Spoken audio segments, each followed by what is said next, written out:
नमस्कार, यो एभिन्यूज खबरको संकेत हो। तपाई अहिले एभिन्यूज@2 मा हुनुहुन्छ। म प्रतिमा धरेल। प्रारम्भमा मूल खबर। लगातारको वर्षापछि उर्लियो महाकाली। भीमदत्त र दोधारा चाँदनीका 200 भन्दा बढी घर डुबानमा, शारदा ब्यारेजमा आवत जावतमा रोक। सुदूरपश्चिमका बाढी प्रभावित क्षेत्रमा सेनाको हेलिकप्टर परिचालन। कर्णाली, सेती र महाकालीले खतराको तह पार गरे।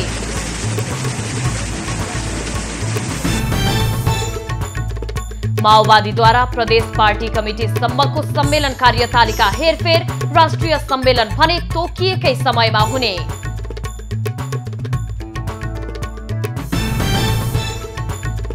अफगानिस्तानका अमेरिकी उच्चदूत खलिलजादद्वारा राजीनामा। अफगान नीति नयाँ चरणमा प्रवेश गरेको भन्दै पद त्याग।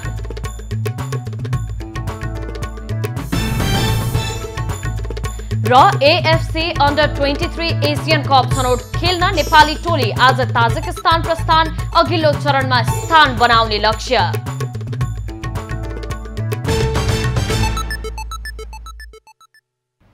अब खबरको सिलसिला प्रारम्भ गरौं महाकालीमा पानीको बहाव उच्च सम्बन्धी प्रसंगबाट। महाकाली नदीमा पानीको बहाव उच्च बनेपछि कञ्चनपुरको भीमदत्त नगरपालिका र दोधारा चाँदनी नगरपालिका क्षेत्रका बस्ती डुबानमा परेका छन्। आइतबारदेखिको अविरल वर्षापछि महाकाली नदीको पानीको बहाव उच्च भएपछि तटीय क्षेत्र नजिकका सबै बस्तीमा बाढीको पानी पसेको हो। प्रहरीका अनुसार भीमदत्त नगरपालिकाको महाकाली तटीय क्षेत्रका ब्रह्मदेवदेखि चोलुङ्गे पुलसम्मको बस्तीमा बाढीको पानी पसेको छ। दोधारा चाँदनी नगरपालिका क्षेत्रका तटीय क्षेत्रका बस्ती समेत जलमग्न भएका छन्। दोधारा चाँदनीका 8, 9 र 10 नम्बर ओडा डुबानमा परेका छन्। जोगबुढा नदी दोधारा चाँदनीको 10 नम्बर ओडामा पसेको छ। भीमदत्त नगरपालिकाको ब्रह्मदेव, ऐरी, ओदाली र दोधारा चाँदनी नगरपालिकाको पुत्यागभर, शान्ति टोलमा गरी 200 भन्दा बढी घर डुबानमा परेका छन्। भीमदत्त नगरपालिकाका 11, 12 र 13 ओडा डुबानमा परेका छन्।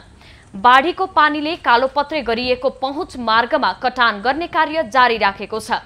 बढी प्रभावित क्षेत्रमा सशस्त्र प्रहरी र नेपाल प्रहरीको टोली रातिदेखि नै उद्धारमा खटिएको छ। प्रभावित क्षेत्रका बासिन्दालाई सुरक्षित क्षेत्रमा सार्ने कार्य भइरहेको प्रहरीले जनाएको छ। महाकाली नदीमा पानीको बहाव 5,02,000 क्युसेक पुगेको छ। महाकाली नदीमा पानीको बहाव बढेसँगै नदीको सीमा, पुल, वनवासको आवत जावतमा समेत रोक लगाइएको छ।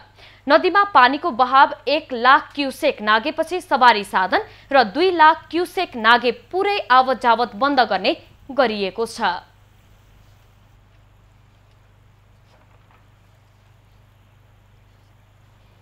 दर्शकवृन्द, आइतबारदेखिको अविरल वर्षाका कारण देशभरको जनजीवन अस्तव्यस्त रहेको छ र यति बेला कैलालीको अवस्था के छ यस विषयमा जानकारी दिनका लागि हामीसँग प्रत्यक्ष सम्पर्कमा हुनुहुन्छ हाम्रा वरिष्ठ संवाददाता हरिश विक।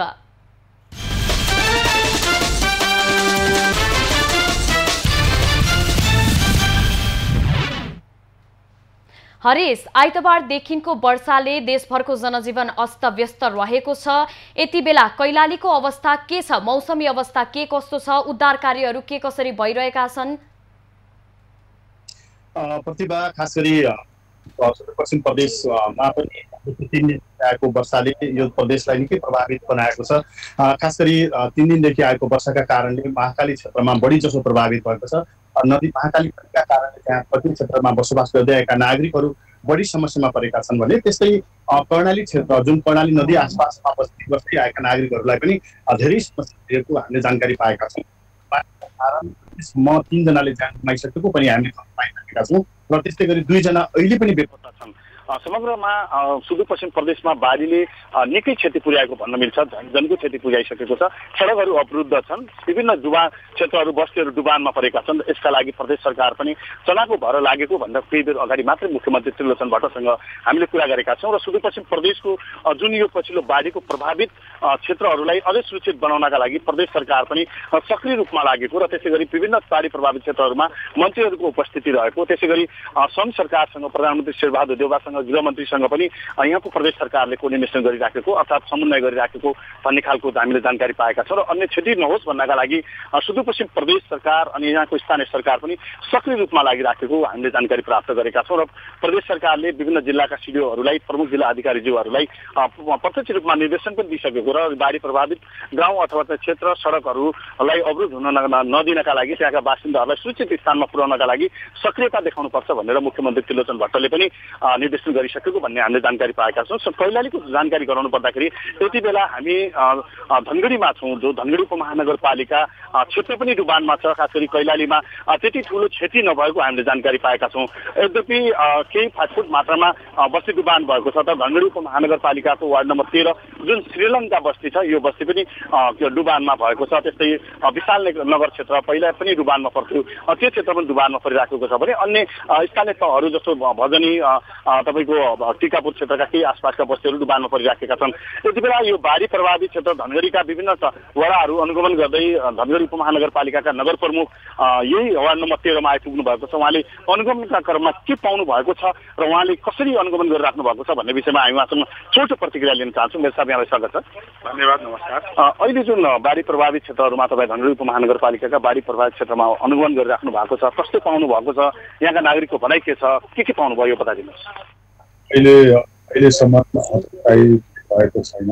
डुबान लगभग 19 वटा डुबानमा परेको अवस्था छ र बढीभन्दा बढी अनाजहरू धान खेती भर्खर अहिले उठाउनु पर्ने त्यो अकस्मात पानी जो अफ सिजनमा जो पानी परेको थियो यो पानीले गर्दा लगभग 40% जति जनताको धानहरू बगाएको छ।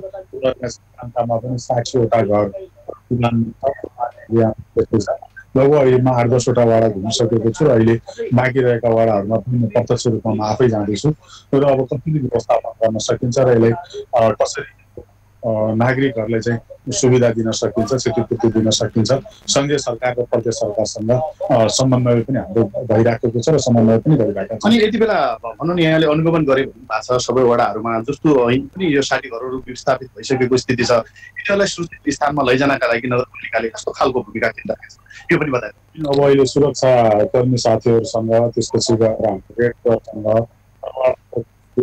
जुन क्षेत्रमा जुन नजिक पर्छ विद्यालयहरूमा व्यवस्थापन गर्ने र त्यो विद्यालय व्यवस्थापन गर्ने क्रममा उहाँहरूको खाने बस्ने टोटल रूपमा व्यवस्थापन गर्नुहोस् भनेर मैले बिहानै आजदेखि नै उहाँहरूलाई अलर्ट गराएर मेरो स्टाफहरू सबैलाई चाहिँ अलर्ट गराएर खाने पिने बस्ने गर्नुहोस् भनेर निर्देशन दिएको छु।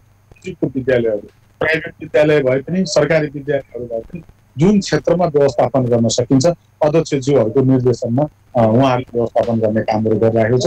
रेड क्रस र सुरक्षा निकायका साथीहरू सम्पूर्ण क्षेत्रमा जुन एकदमै रिस्क क्षेत्र छ त्यो क्षेत्रमा चाहिँ बिहानदेखि नै भइरहेको छ। उहाँ हुनुहुन्छ धनगढी उपमहानगरपालिकाका नगर प्रमुख निर्पौड। खास गरी नगरपालिका क्षेत्रभित्र रहेका वडाहरूमा बाढी प्रभावित जुन वडाहरू छन् त्यो वडाका बासिन्दाहरूलाई कसरी सुरक्षित गर्न सकिन्छ र उनीहरूलाई घाँस बास कसरी व्यवस्थापन गर्न सकिन्छ अथवा चाहिँ विद्यालयहरू अन्य क्षेत्रहरूमा पनि उहाँहरूलाई चाहिँ व्यवस्थापन गरिराखेको हामीलाई जानकारी दिनुभएको छ। एकजना यहाँको स्थानीय हुनुहुन्छ, उहाँ के भन्न चाहन्छ? तपाईँको कुन टोल हो? वार्ड नम्बर धनगढी उपमहानगरपालिका वार्ड नम्बर 13 हो सर। के भन्न चाहनुहुन्छ? जस्तो यहाँ तपाईँ डुबानमा पर्नु भएको छ, हामी जुन सुविधा 50-60 घर परिवारलाई चाहिँ व्यवस्थापन पर्यो। अर्को कुरा हाम्रो तटबन्धुको व्यवस्थापन पर्यो। किन भन्दा 2063 सालमा 2068 सालमा अनि 2078 सालमा लगातार 3 पटक बाढी पहिरो हुँदाखेरिमा पनि हाम्रो यहाँ व्यवस्था हुन सकेको छैन। बारम्बार स्थानीय निकायबाट जुन आउँछ नि अहिलेसम्म तिनीहरूले के गरिरहेको छन् भने हाम्रो यो तटबन्धु हुनेछ भनेर भनिरहेको छन्। तर अब यसको अहिलेसम्म कुनै ठेगान नभएको हुनाले यसको सुनिश्चित होस् र यहाँको तुरन्त नै व्यवस्था होस् भन्ने मेरो उद्देश्य छ। अनि त्यसको सँगसँगै हाम्रो जुन डुबानमा परिरहेको छ यहाँको धान जुन यो धानको नोक्सान भएको छ नि कृषि पदार्थहरू यसको विषयमा तुरन्त उहाँहरूलाई पनि राहत मिलोस् र सम्पूर्ण यहाँको खाना नपुगेको मान्छेलाई पनि व्यवस्था होस् भन्ने मेरो चाहना नि छ र समग्र म यही नि तपाईँहरूलाई जानकारी गराउन चाहन्छु। उहाँ हुनुहुन्छ यहाँका खास गरी प्रतिभा यहाँका बासिन्दाहरू अहिले पनि जुन यो बाढीका कारणले जनको क्षति पुर्याएको छ कृषि उत्पादित बस्तीहरू उहाँहरूले डुबेको छ, धान डुबेको छ, धान बगाइएको छ, कतिपय ठाउँमा बगेको छ। त्यसकारण यहाँका नागरिकहरूको माग के छ भने कम्तीमा तटीय क्षेत्रहरूका बासिन्दाहरूलाई त्यहाँको गठबन्धनको व्यवस्था होस् अनि सबै नागरिकहरूले चाहिँ राहत पाउन्। अहिले चाहिँ जुन घरबारविहीन बनेका नागरिकहरूलाई चाहिँ नगरपालिका स्थानीय प्रशासन हेरोस् भन्ने खालको उहाँहरूले मान्यता माग गर्नुभएको छ। र खास गरी जुन श्रीलङ्का क्षेत्र छ यो श्रीलङ्का क्षेत्र पनि विगतदेखि नै डुबानमा पर्दै आएको थियो। त्यस्तै गरी धनगढी उपमहानगरपालिकाका अन्य वाडाहरूमा पनि डुबान परिरहेको छ। अघिल्लो भर्खरै मात्रै मेरो साहबसँग कुराकानी गर्दाखेरि उहाँले धनगढी उपमहानगरपालिका क्षेत्रभित्र रहेका 19वटा वाडाहरू डुबानमा परेका छन्, डुबान प्रभावित भएका छन् भनेर तर स्थानीय सरकारका हैसियतले हामी चाहिँ लागि परेको भनेर जानकारी गराउनु भएको छ। प्रतिभा हरेश, विभिन्न ठाउँमा सडकहरू पनि अवरुद्ध भइरहेको भनिरहँदा कैलालीमा चाहिँ के छ त्यस्तो आवागमनमा नै समस्या हुने गरेर सडकको अवस्था के छ? होइन प्रतिभा कैलाली क्षेत्रमा त्यस्तो सडक नै अवरुद्ध हुने गरेर बाढी प्रभावित भएको छैन। यहाँको आवागमन भइराखेको छ। यद्यपि यहाँबाट सवारी साधनहरू पहाडी जिल्लामा जाने सवारी साधनहरू गए पनि बाटोमै अल्झिरहेको र बाटोमै रोकिएको स्थिति छ। र कैलालीमा सडकको अवस्था अथवा सडक नै प्रभावित भएर सवारी साधनहरू रोकिएको स्थिति छैन। यद्यपि कर्णाली नदीमा पानीको बहाव बढिसकेपछि अब भनौँ न त्यहाँको सुरक्षा व्यवस्थापन अथवा यातायातका साधनहरूलाई चाहिँ सुरक्षित तरिकाले लैजानका लागि यहाँको स्थानीय प्रहरी अथवा जिल्ला प्रहरी कार्यालयले सशक्त रूपमा चाहिँ त्यहाँका सवारी साधनका चालकहरूलाई भनिराखेका छन् र सम्बन्धित ठाउँहरूमा जानका लागि पनि उहाँहरूले चाहिँ सुरक्षित भएर जानुहोला भनेर भनिराख्नु भएको छ। त्यस्तो अहिले कैलाली जिल्लामा सडक नै अवरुद्ध हुने गरेर बाढीले त्यसको क्षति पुर्याएको हामीले पाएका छैनौँ। प्रतिभा हरेश, बनबासाको चाहिँ सडक अवरुद्ध भएको भनिएको थियो, त्यहाँको सडक खुलेको छ कि छैन? प्रतिभा मैले तपाईँको क्वेसन सुन्न सकेन। बनबासाको सडक अवरुद्ध भएको भनिएको थियो, यति बेला सडक खुलेको छ कि छैन, सुचारू भएको छ कि छैन? प्रतिभा पक्कै पनि जुन बनबासा क्षेत्र छ त्यो जुन भारतसँग जोडिएको जुन कञ्चनपुरको गड्डा चौकी नाकासँग जोडिएको क्षेत्र हो। त्यो बनबासा सडक भनेको बनबासा भनेको भारत हो र त्योसँग जोडिएको नेपाली भूमि जुन कञ्चनपुर जिल्लासँग जोडिएको गड्डा चौकी नाका हो। त्यहाँबाट जाने नेपाली नागरिकहरूलाई यति बेला हामीले पाएको केही बेर अगाडि पाएको जानकारी अनुसार अहिले त्यहाँबाट आवत जावत गर्नका लागि रोक गरिएको भन्ने खालको हामीले जानकारी पाएका छौँ। यद्यपि पानीको सतह घटेपछि अथवा चाहिँ वर्षा कम भएपछि त्यो सडक खोल्न सकिने भनेर त्यहाँको स्थानीय प्रशासनसँग कुराकानी गरेको थियो। प्रदेश सरकारका मन्त्रीज्यू पनि त्यहाँ आफै पनि उपस्थित हुनुभएको छ भन्ने हामीले पनि जानकारी पाएका छौँ। र यस विषयमा पानी घट्दै गयो भने स्थानीय प्रशासनले चाहिँ अनुसारले सडक व्यवस्थापन गर्छ भन्ने हामीले अनुमान गर्न सकिन्छ। प्रतिभा हरेश, वडा नम्बर 8, 9, 10 मा सडक अवरुद्ध भनिएको थियो। यो वडा नम्बर 8, 9, 10 भनेको कुन कुन ठाउँ पर्छन्? कञ्चनपुरको जुन महाकाली नदी आसपासका जुन बस्तीहरू छन् वार्ड नम्बर 8 महाकालीसँग जोडिएको जुन मैले तपाईँलाई एक जानकारी गराउनु पर्ने हुन्छ। जुन वार्ड नम्बर 8 भनेको दोधारा चाँदनी अनि 9, 10 भनेको दोधारा चाँदनी नगरपालिका क्षेत्रमा पर्दछन्। र त्यसै गरी 11, 12, 13 नम्बर वडा जुन भुजेला गाउँ छ कञ्चनपुरको भुजेला गाउँ यसभन्दा अगाडि पनि धेरै पटक त्यो क्षेत्र डुबानमा परेको थियो र त्यहाँका नागरिकहरूले अब भनौँ न त्यो पानी बढिसकेपछि मुख्य सडक नभएर शाखा सडकहरू अवरुद्ध भइराखेका छन्। र मुख्य सडक भनेको नै जुन तपाईँले अघि कुरा गर्नुभएको छ बनबासासँग जोडिएको जुन सडक छ त्यो अहिले अवरुद्ध छ र मुख्य सडकहरू सहायक सडकहरू पनि बाढी परेपछि अथवा चाहिँ त्यहाँ पानी भरिएपछि ती अवरुद्ध भइसकेका छन् भन्ने हामीले जानकारी पाएका छौँ। हस्, जानकारीका लागि धन्यवाद हरेश। दर्शकवृन्द, उहाँ हुनुहुन्थ्यो हाम्रा वरिष्ठ संवाददाता हरीश विक र यति बेला कैलाली कञ्चनपुरको बाढीको अवस्था के कसो छ यसबारेमा हामीलाई जानकारी गराउँदै हुनुहुन्थ्यो।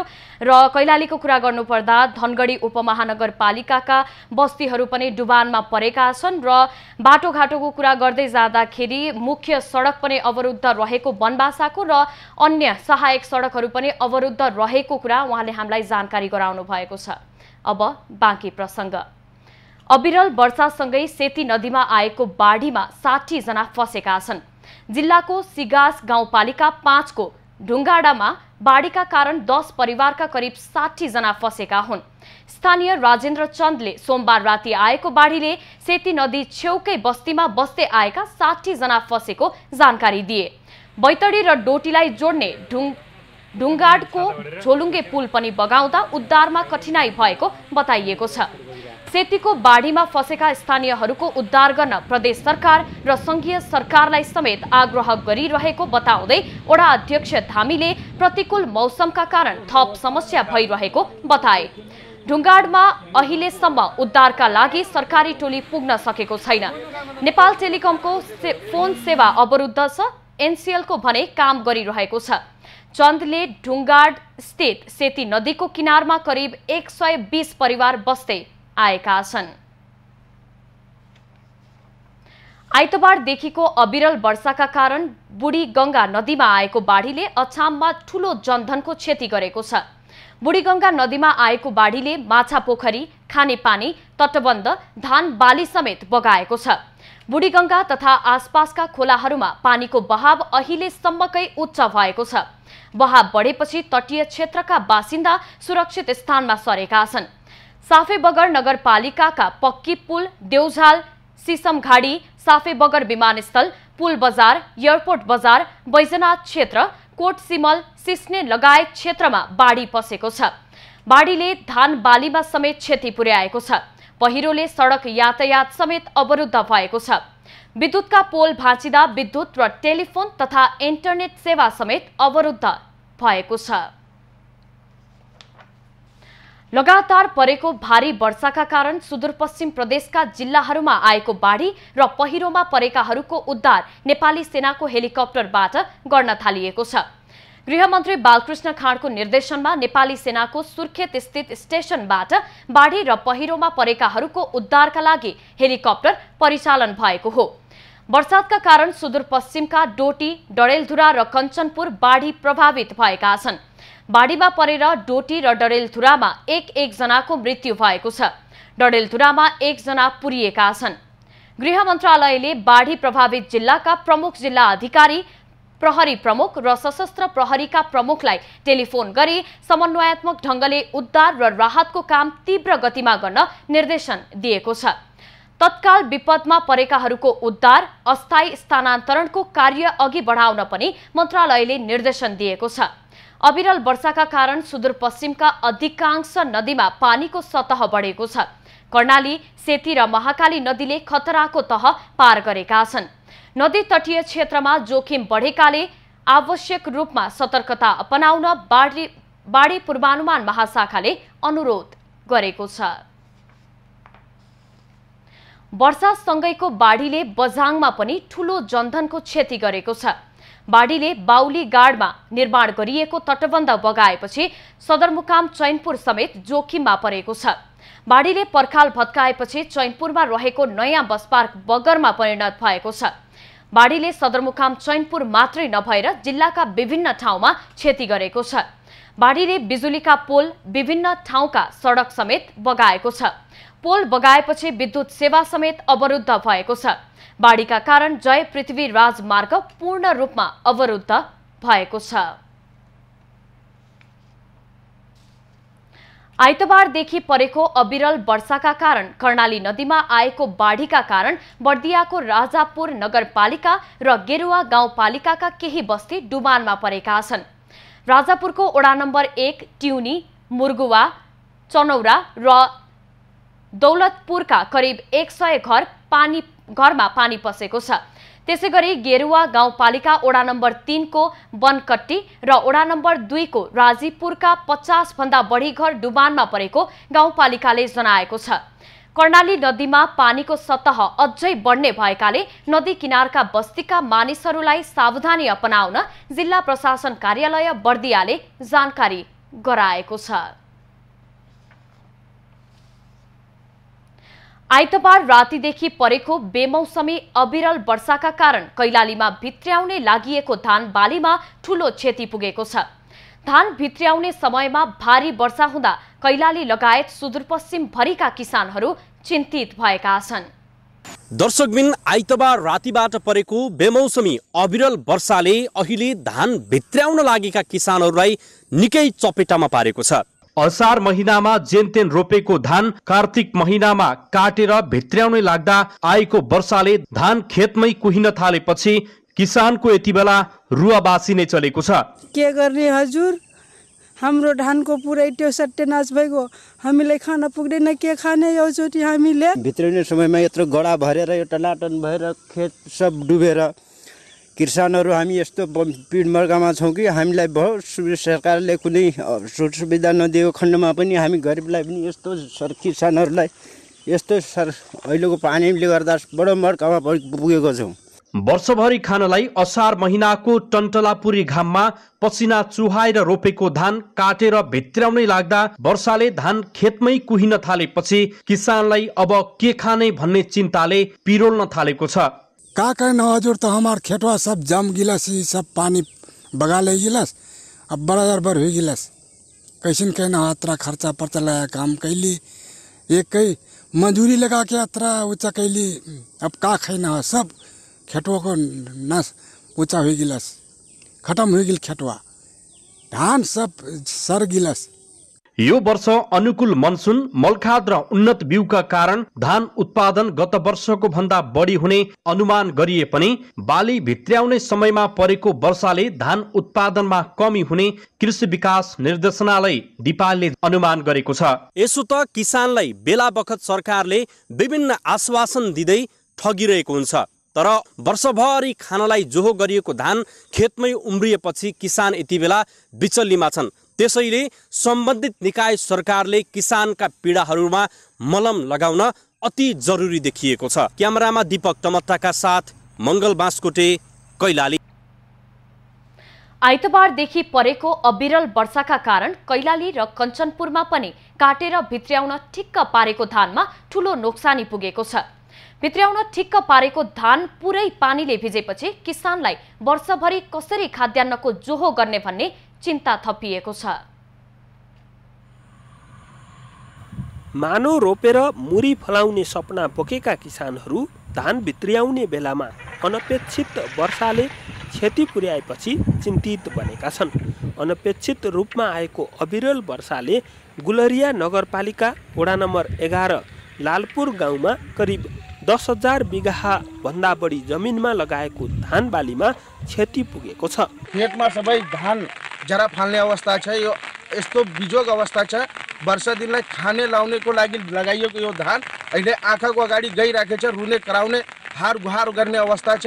त्यसैले म भन्न चाहन्छु सरकारसँग हात जोडेर कि जनताहरूको समस्या बुझिदिनु पर्यो। बर्दियामा करिब 50,250 हेक्टर क्षेत्रफल जमिनमा धान खेती गरिएको छ। बर्दियामा उत्पादन भएको धान नेपालको विभिन्न स्थानमा खपत हुने गरेको छ। बर्दियामा करिब 2 लाख मेट्रिक टन भन्दा बढी धान उत्पादन हुने गरेको छ। अविरल परेको पानीले खेतमा धान सडेको छ। वर्षभरि गरेको मेहनतले परिवार धान्ने सपना बोकेका किसान खेती स्याहार्ने बेला आएको विपत्तिका कारण रुनु न हाँस्नु भएका छन्। इतना महंगा बिया, कोरोना लाग 2-3 पटक लाग, ठीक हम लोग पूरा ऐसे घर में बैठ के अपन बाल बच्चे जैसे भी पाले। अब कोरोना लाग के ऋण लेके आए धान के बिया 700 रुपया किलो साहब। हाँ देखो हेरो मजाम गया पूरा। अविरल रूपमा परेको पानीका कारण काटेर राखेको धान खेतमा पानी जमेपछि काटेको धान बिक्री गर्न नसकिने र घरमा भित्र्याउन पनि नमिल्ने भएको छ। वर्षभरिको कमाई नष्ट भएपछि किसानको मर्म बुझी सम्बन्धित निकायले सक्दो सहयोग गर्न समेत उनीहरूले आग्रह गरेका छन्। ढोवे लागेगा, इधर काटे लागेगा, तब से उधर उठा पानी की सब पूरे आएगा, पानी पानी एक बैग पूरा सब भीग जाए डायरेक्ट। जहाँ उठा लेना अब वो अत्यंत पर यहाँ पड़ा है, जहाँ बोझ है तहाँ बोझ है पड़ा है। सब लड़का बच्चा सब भीज के चिल्ल गुहार हो गया, आंधी आएगा, उधर सब समस्या है। बर्दिया जिल्लालाई देशकै अन्न भण्डारको रूपमा लिने गरिन्छ। कृषि पेसामा निर्भर भएको बर्दियाका किसानलाई वर्षभरि कसरी गुजारा गर्ने भनी चिन्ताले सताएको छ। बर्दियाका किसानले लगाएको धान आइतबार परेको अविरल वर्षाका कारण अहिले भित्राउन सकिएको छैन। धान पानीमा डुबेर सडेका छन् र किसानहरू चिन्तित छन् बालबच्चा कसरी पाल्ने भनेर। दुर्गा आचार्य, लालपुर, बर्दिया। आइतबार परेको वर्षाका कारण कपिलवस्तु जिल्लाको धान खेतीमा पनि ठूलो नोक्सानी पुगेको छ। कृषकहरूले भित्र्याउँदै गरेको र भित्र्याउनका लागि तयारी अवस्थामा रहेको धान बालीमा वर्षाले क्षति पुर्याएको हो। यस वर्ष अघिल्ला वर्षहरूको तुलनामा धान उत्पादनमा उल्लेख्य सुधार आउने अपेक्षामा बसेका धान उत्पादक कृषकहरू लगातार वर्षा हुँदा धान खेतमै बढ्दै गएको नोक्सानका कारण निकै चिन्तित बनेका छन्। धान काटे रहे न, इतना बढ़िया धान लाग रहा, पानी बरसा और कुल धान नुकसान हो गए। आलू बैठावा गए रहा, वो कुल सड़ी गवा। लाही बुआ गए रहा, वो सड़ी गवा। अब बताओ भाई इतना इतना नुकसान भा है, अब लड़के बच्चे कैसे खाई है जी हैं। थोड़े खेत रहा, कुल वर्षा कुल भर गए, कुल सरत है वही में, लड़के बाल बच्चे खा खाइए। कोनो सुविधा करा जाए नेपाल के सरकार, कुल बड़ी सोच वाली बात है। वर्षा तो खुलते नहीं, रात दिन मेड़िया बरोबर भरा है, कुल सरत है वही में। समयमा अनुकूल वर्षा, मल खादको उपलब्धता, रोग किराको प्रकोप नहुँदा यस वर्ष धान उत्पादन 7% बढ्ने अनुमान गरिएको थियो। लगातार परेको यो वर्षा र हाउहुरीका कारण भने धान उत्पादनमा केही समस्या परेको कृषि ज्ञान केन्द्रका प्रमुख डाक्टर रविन्द्रनाथ चौबेले बताए।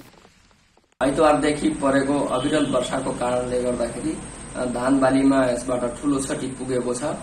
खास गरेर पाकिसकेको धानमा जस्तो राधाचार, गोरखनाथ र 6444 जस्तो जातहरूमा यसबाट ठूलो क्षति पुगेको छ। कपिलवस्तु जिल्लाको कुल 83,000 हेक्टर जग्गामा यस वर्ष 71,500 हेक्टर क्षेत्रफलमा धान खेती गरिएको छ। चाँडै पाक्ने धान खेतमै ढलेको छ। अधिक वर्षाका कारण खेतमै तयारी अवस्थामा रहेको धान सड्ने र गल्ने खतरा समेत बढेको छ। कपिलवस्तुबाट गोपाल भण्डारीको रिपोर्ट। आइतबार रातिदेखिको वर्षाका कारण मुलुकभरको जनजीवन प्रभावित भएको छ। मनसुन सकिएपछि हुने अप्रत्याशित वर्षाले धेरै मानवीय र भौतिक क्षति गराउने सम्भावना रहने विज्ञहरूले बताएका छन्।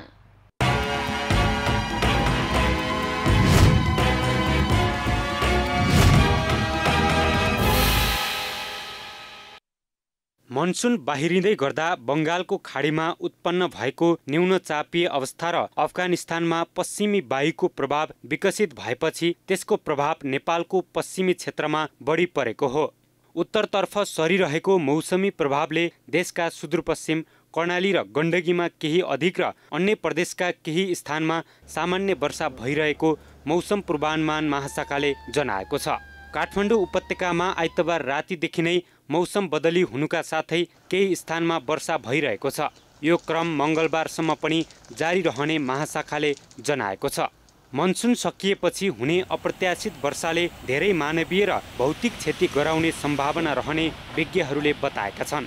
यो खतरनाक किन हुन्छ भनेपछि मान्छेले जब बर्खा गइसक्यो, मनसुन गइसक्यो भनेर बुझ्छ, अनि त्यसपछि हाम्रो मुभमेन्ट पनि त्यो अनुसार बढ्छ।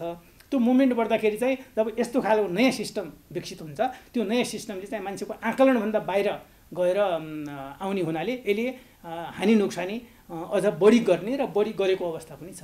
छिमेकी राष्ट्र भारतले उत्तर प्रदेश र उत्तराखण्ड राज्यमा रेड अलर्ट जारी गरिसकेको छ।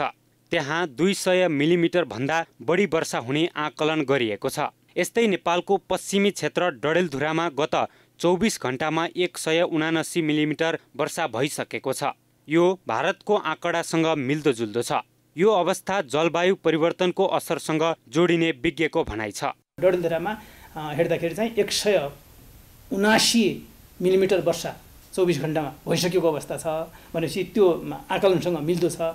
भनौँ डडेलधुराको धेरै ठाउँमा र सुदूरपश्चिमको धेरै ठाउँमा हिजोदेखि हावाहुरी र पानी पर्यो र त्यो पश्चिम वायुको प्रभावले आयो। पश्चिममा पश्चिम वायुको प्रभावले आयो, तर बे अफ बङ्गाल र त्यसको आपसी टकरावले उब्जिएको नयाँ हो। तर यो अब जलवायु परिवर्तनसँगै जोडिन्छ। जलवायु जन्य विपदका घटना र पूर्व तयारी तथा क्षति न्यूनीकरणका लागि अपनाउनु पर्ने सतर्कता लगायतका विषयमा अन्तर्देशीय सूचना सञ्चार बढी प्रभावकारी हुने जलवायु विज्ञहरूको भनाइ छ। तर अन्तर्देशीय सूचना सञ्चार प्रभावकारी हुन नसक्दा पनि विपदपूर्वको सूचना प्राप्ति चुनौतीपूर्ण बन्ने उनीहरूको भनाइ छ।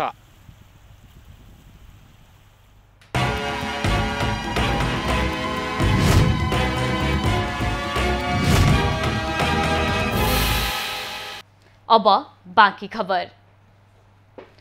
धन धान्य एवं सम्पन्नता की देवी महालक्ष्मी को पूजा आराधना सहित रात्रिमा जागराम बसेपछि आजदेखि बडा दशैं समापन हुँदैछ।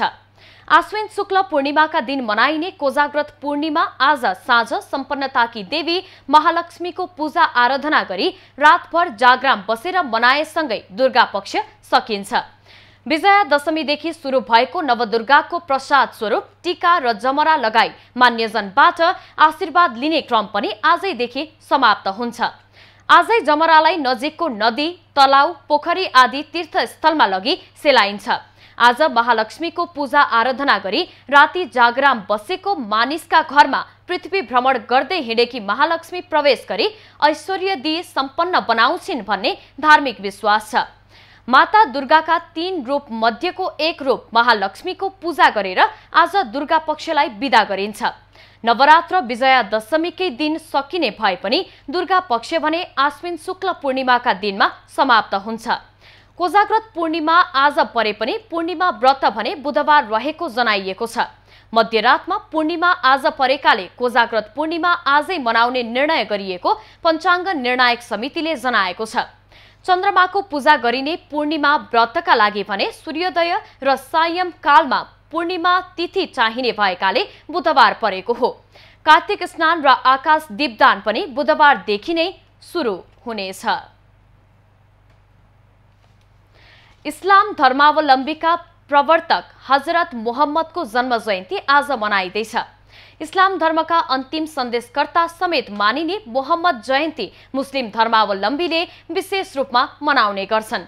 मोहम्मदको जन्मदिनमा उनका उपदेश र बाणीको स्मरण गर्ने गरिन्छ। इस्लामिक पात्रो अनुसार हिजरी सम्बतको रब्बी अव्वल महिनामा बिबी अमिनाको कोखबाट पैगम्बर हजरत मोहम्मदको जन्म भएको थियो। सोही दिन उनको सम्झनामा प्रत्येक वर्ष मुस्लिम समुदायले विविध कार्यक्रमको आयोजना गरी मोहम्मद जयन्ती मनाउने गरेका छन्। राष्ट्रपति विद्यादेवी भण्डारीले मोहम्मदको 1492औं जन्म जयन्तीका अवसरमा शुभकामना व्यक्त गर्दै यसले सामाजिक सद्भाव वृद्धि गर्न महत्त्वपूर्ण भूमिका निर्वाह गर्ने बताएकी छिन्।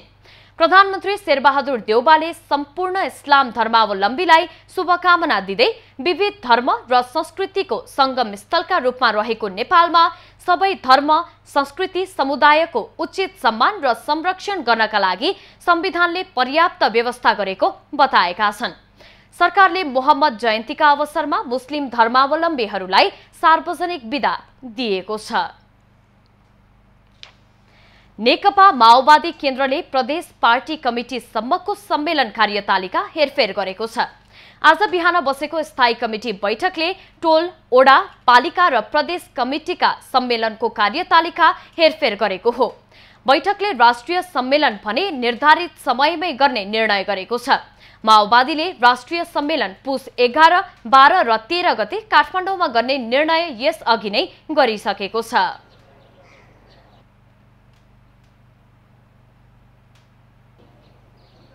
राष्ट्रिय सम्मेलन को होइन, अन्य कामहरूको बारेमा जस्तो नवीकरण, पार्टी सदस्य नवीकरणको विषयमा कार्तिक 25 गतेसम्म म्याद थपिएको छ। टोल सम्मेलन 27 गते, कार्तिक 27 गतेसम्म। पार्टी सदस्यता नवीकरण कार्तिक 25 गतेसम्म गर्ने गरी कार्यतालिका हेरफेर गरिएको छ। त्यस्तै टोल सम्मेलन कार्तिक 27 गतेसम्म, ओडा सम्मेलन मङ्सिर 4 गतेसम्म, गाउँपालिका, नगरपालिका, उपमहानगरपालिका र महानगरपालिका सम्मेलन मङ्सिर 11 गतेसम्म र प्रदेश सम्मेलन मङ्सिर 25 गतेसम्म गर्ने गरी समय थप गरिएको छ। त्यस्तै माओवादीले 149 जनाको सल्लाहकार समिति, 79 जनाको ज्येष्ठ कम्युनिस्ट मञ्च, पेशल कुमार पोखरेलको अध्यक्षतामा 25 सदस्यीय लेखा आयोग र टङ्क राईको अध्यक्षतामा 25 सदस्यीय अनुशासन आयोग पनि गठन गरेको छ।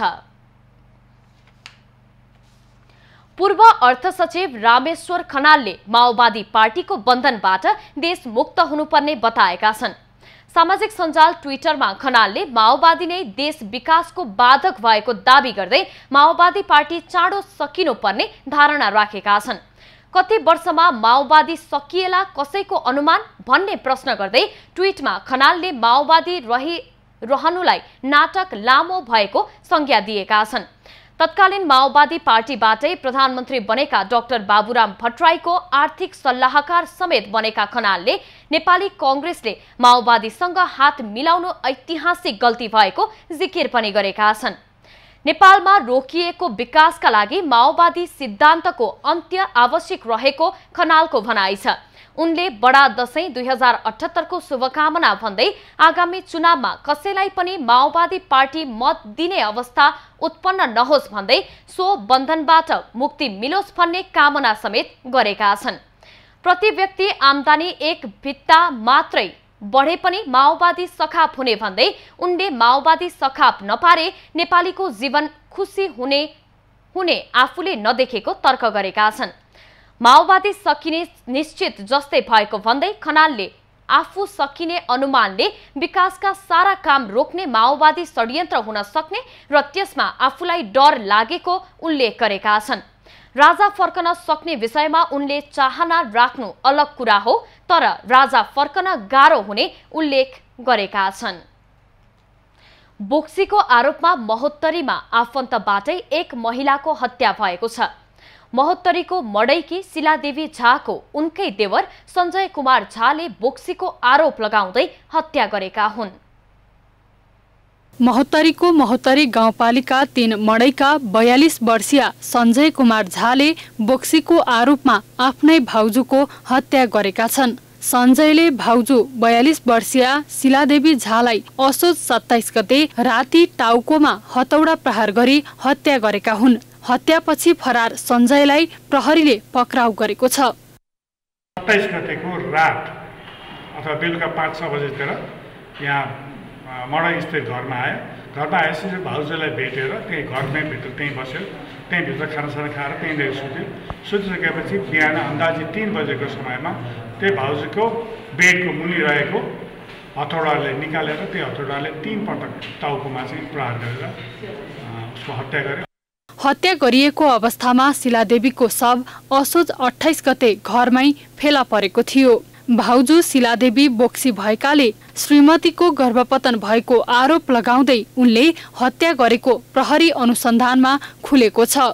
भारतीय झाँक्रीले टुनामुना गरेर शिलादेवीले आफ्नै पति र छोरालाई समेत मारेको तथा रिङ्कु र उनको गर्भमा रहेको शिशुलाई पनि मार्नकै लागि केरा खुवाएको बताएपछि सञ्जयले भाउजूको हत्या गरेको प्रहरी अनुसन्धानबाट खुलेको छ। यो सबै क्रममा चाहिँ यो सबै मृत्युको कारण उसले यो सबै जोड्दाखेरि चाहिँ यो 2006 मा शिलादेवी झा आफ्नो माइत गएको अवस्थामा चाहिँ माइतबाट चाहिँ केही टुनामुना सिकेर आए। त्यसकारण चाहिँ यी क्रमिक रूपमा चाहिँ यी घटनाहरू दोहोरिए र धामी झाँक्री गर्ने क्रममा पनि यो सबै टुनामुना लगाउने पनि उही नै हो भनेर उसलाई जानकारी भइसकेपछि अब उसले आफ्नो सबै परिवारको मलाई बचाउनुपर्छ भन्ने हिसाबको एक किसिमको उसमा आयो। भाउजू सुतिरहेको ओछ्यानमै गएर हतौडा प्रयोग गरी टाउको छिया पारेर हत्या गरी सञ्जय कुमार साइकलमा जनकपुर भागेको प्रहरीको भनाइ छ। पक्राउ परेपछि सञ्जयले अपराध स्वीकार गरिसकेका छन्। उनीमाथि कर्तव्य ज्यान मुद्दा चलाएर आवश्यक अनुसन्धान अगाडि बढाइएको छ। महोत्तरीबाट कमलेश मण्डलको रिपोर्ट। महोत्तरी जिल्लाको जलेश्वर नगरपालिका 2 स्थित भर्गावसर पोखरीमा मूर्ति सेलाउने क्रममा बेपत्ता भएका युवकको शव फेला परेको छ। दुर्गा भवानीको मूर्ति सेलाउने क्रममा बेपत्ता जलेश्वर नगरपालिका 2 का 18 वर्षीय सुमित कुमार शाहको शव फेला परेको हो। मूर्ति सेलाउने बेलामा युवक शाह पानीभित्रै रहेको अवस्थामा मूर्तिले च्यापिएर उनको मृत्यु भएको प्रहरीको अनुमान छ। घटनाबारे अनुसन्धान भइरहेको महोत्तरी प्रहरीले जनाएको छ। अब पालो एभिन्यूज एट स्पोर्ट्सको।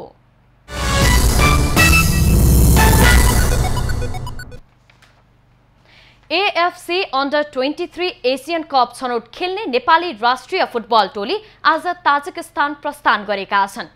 सोमबार दशरथ रङ्गशालामा अन्तिम तयारी गरेको टोलीले बलियो टोलीसँग राम्रो प्रदर्शन गरेर अघिल्लो चरणमा स्थान बनाउने लक्ष्य लिएको छ।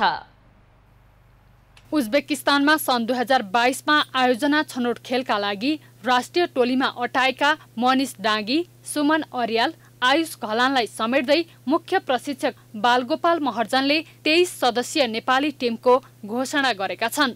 फिफा वरियतामा नेपालभन्दा माथि रहेका टोलीसँग नेपालले छनौट खेल्दैछ।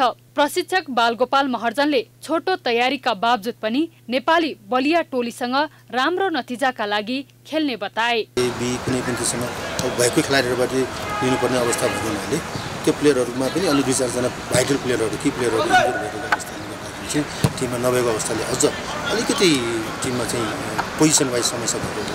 तर अहिले जुन विगतको जुन नतिजा 6 जना नेसनल प्लेयरमा हुन्छ उहाँहरू आइसकेपछि त्यो खेलाडी टिममा जोइन भइसकेपछि केही आशा गर्नु। नेपाली टोलीका खेलाडीहरू युवा खेलाडीमा जोस भएकाले बलिया देश विरुद्ध राम्रो नतिजाका लागि खेल्ने प्रतिक्रिया दिए। विगतको दिनहरूभन्दा अलि राम्रै भइरहेछ हैन। अब किनभनेपछि हाम्रो अब लगभग पहिलेकै हाम्रो टिम छ हैन। अब नयाँ भाइहरू छ, उनीहरूले पनि राम्रो मेहनत गरिरहेको छ हैन। अब सबैलाई थाहा छ हाम्रो 6 जना चाहिँ अहिले नेसनल टिममा हुनुहुन्छ। उहाँले गर्दा पनि अब हाम्रो टिम एकदम स्ट्रङ हुन्छ भन्ने हामी लागिरहेको छौँ हैन। नेसनल टिम र 23 को डिफरेन्स भने चाहिँ अब सिनियर लेभल र जुनियर लेभल हो हैन। तर 23 बाटै नेसनल टिममा जाने मान्छेहरू जो होस्, म पनि पहिला 23 बाटै नेसनल टिममा गएको थिएँ हैन। पहिला अब नेसनल टिमबाट खेल्नु नै अब अर्को छुट्टै जोस हुन्थ्यो, 23 बाट खेल्नु पनि छुट्टै जोस हुन्थ्यो। डिफ्रेन्ट त्यही हो, जोस र मेन्टालिटी डिफ्रेन्ट। जोस एउटा प्लेयरको लाइफमा अप एन्ड डाउन जोस पनि हुन्छ, त्यो चाहिँ आफूले गिभ अप गर्नु हुँदैन, अझै लङ वे टु गो।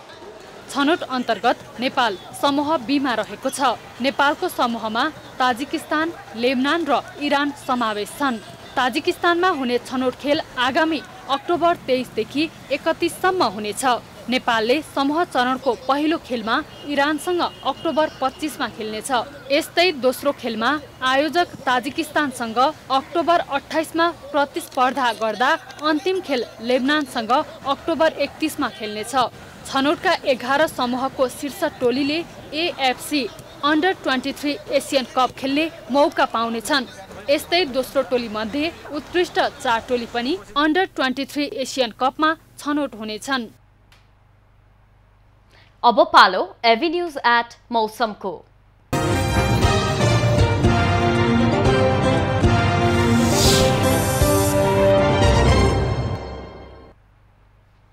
हाल देशको अधिकांश भूभागमा सामान्य बदली रहे देशका धेरै स्थानहरूमा हल्कादेखि मध्यम वर्षा भइरहेको छ। अपराह्नपछि देशभरका अधिकांश स्थानमा सामान्यदेखि भारी वर्षाको सम्भावना रहेको जल तथा मौसम पूर्वानुमान महाशाखाले जनाएको छ। काठमाडौँ उपत्यकाको आजको अधिकतम तापक्रम 25 डिग्री सेल्सियस र न्यूनतम तापक्रम 19 डिग्री सेल्सियस बीच रहने अनुमान छ। आज सूर्योदय बिहान 6:06 भयो भने सूर्यास्त साँझ 5:30 हुनेछ। आज देशभरको मौसम कस्तो रहला त हेरौं देशका विभिन्न स्थानको अनुमानित मौसमी अवस्था।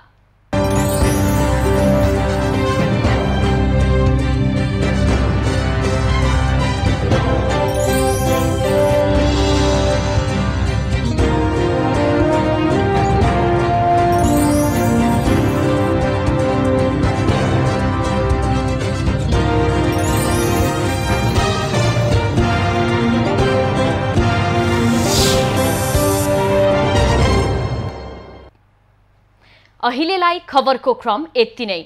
एभिन्यूज खबरका यी सहित अन्य विस्तृत खबरका लागि www.avenews.tv लगअन गर्न सक्नुहुनेछ। युट्युब, फेसबुक र ट्विटरमा पनि हामीलाई फलो गर्न सकिनेछ। खबर भित्रको खबरका लागि हेर्दै रहनुहोला एभिन्यूज खबर। नमस्कार।